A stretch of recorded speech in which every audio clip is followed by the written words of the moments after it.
Hello. मी चंद्रकला आणि माझ्या चॅनलमध्ये तुम्हा सर्वांचे खूप खूप स्वागत आहे.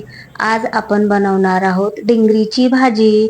डिंगरी म्हणजे काय, तर मग डिंगरी म्हणजे मुळ्याच्या झाडाला जे शेंग येते तिला डिंगरी म्हणतात. म्हणजे मुळा शेतामध्ये खूप जाड होऊन गेला, मग खायला काढलाच नाही, तर मग त्यापासनं त्याला शिंगा येतात आणि त्यामध्ये त्या डिंगऱ्या तयार होतात आणि त्या डिंगरीमध्ये जे बी येतं ते मुळ्याचं बी तयार होतं आणि ते लावले की परत मुळे तयार होतात.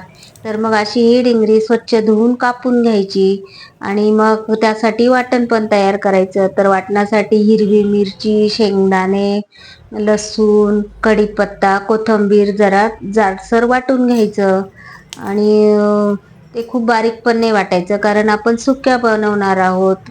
तर मग जरा जाडसर वाटून घ्यायचं वाटण आणि मग तेलामध्ये चांगलं परतून परतून घ्यायचं आणि मग परतल्यानंतर थोडीशी हळदीची पावडर टाकायची. मग त्यावरतून डिंगऱ्या घालायच्या आणि डिंगऱ्या पण चांगल्या परतून परतून घ्यायच्या. मीठ टाकलं की मी थोडंसं त्याला पाणी सुटतं आणि मग थोडासा अगदी पाण्याचा शिपका मारायचा आणि झाकण ठेवून शिजून घ्यायचं आणि 10-15 मिनिटं शिजल्यानंतर अगदी नरम होतात छान आणि चवीला फार छान लागतात.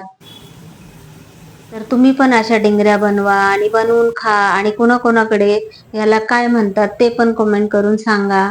आणि मग माझा जर व्हिडिओ तुम्हाला आवडला असेल तर लाईक करा, शेअर करा, सबस्क्राईब करा आणि कमेंट करा. व्हिडिओ आवडला असेल तर लाईक करा. धन्यवाद.